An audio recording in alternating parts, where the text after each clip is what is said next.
যার কোনো গুণ নেই তার নাম হলো বেগুন। কিন্তু এই বেগুনের ঝালটা এত সুন্দর সুস্বাদু খেতে হয়। বেগুনের ঝাল সচরাচর সবাই করো, বলার কিছু নেই, কিন্তু আজকের রেসিপিটা একটু অন্যরকম। চলো আজকের রেসিপিটা শুরু করা যাক।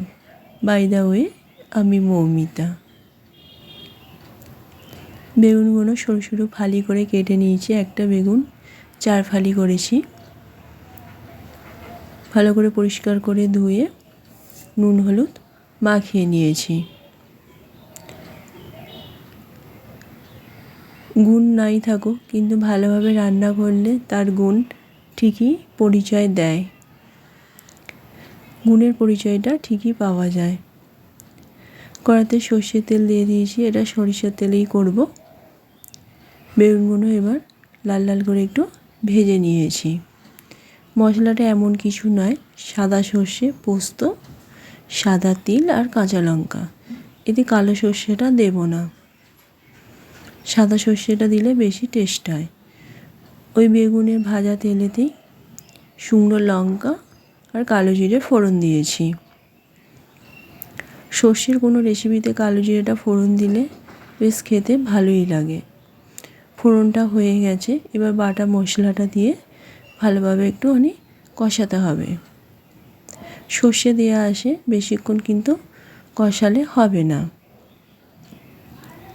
একটু এদিক ওদিক করে দিয়েই হলুদ, লঙ্কা, স্বাদ মতো লবণ আর একটু মিষ্টি দিতে হবে।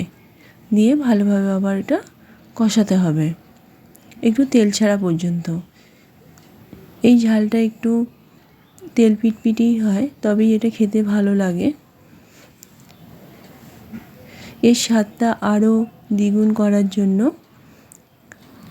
এতে নারকেলের দুধ দেওয়া হয়। নারকেলের দুধটা দেওয়ার ফলে যেমন চিংড়ি মাছের মালাই লাগে খেতে, তেমন ঠিক খেতে লাগে। যদি বন্ধুরা এই রেসিপিটা করে যদি দেখে যদি ভালো লাগে, তাহলে বাড়িতে একবার বানাতে পারো, যদি নারকেল থাকে। নারকেলের এখন যা দাম। নারকেলটা গরম জলে ভিজিয়ে রেখেছিলাম। এটা বেশি পরিমাণে দুধটা লাগবে না, সেই জন্য আমি মিক্সিতে পেস্ট করে নিই।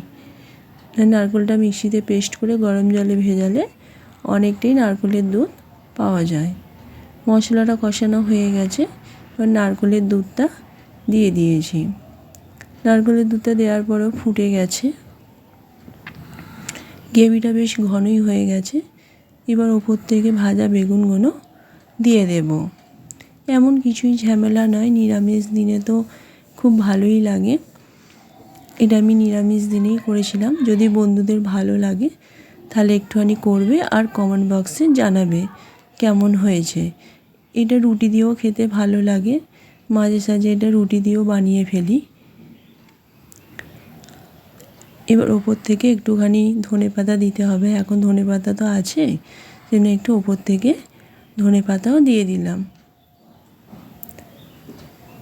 রেসিপিটা কেমন লাগলো একটু কমেন্ট বক্সে জানাবে। যদি ভালো লাগে একটা কমেন্ট করবে, পারলে যদি একটু শেয়ার করে দেবে।